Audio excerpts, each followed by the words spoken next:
আসসালামু আলাইকুম। Welcome to my channel এবিটেক 2.2। আশা করি আপনারা সকলেই ভালো আছেন। আজকের ভিডিওতে আমি যেটা দেখাতে চলেছি সেটা হচ্ছে বিকাশ অ্যাপের মাধ্যমে কিভাবে আপনি বিকাশের লেনদেন স্টেটমেন্ট চেক করতে পারেন। এইটা আজকে আমরা দেখব।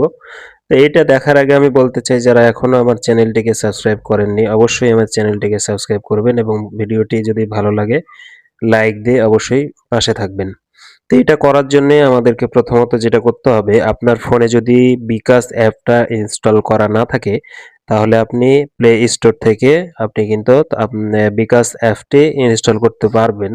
আশা করি এটা আপনি ইনস্টল কিভাবে করে সেটা জানেন।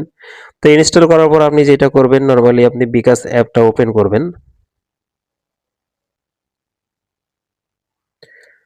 লগ ইন করার পর আপনি যেটা করবেন,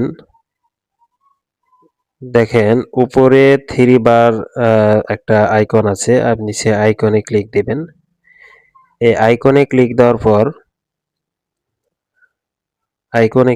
পর আপনি যেটা করবেন, এই যে দেখেন স্টেটমেন্ট লেখা আছে, আপনি কি করবেন এই স্টেটমেন্টে টাচ দিবেন।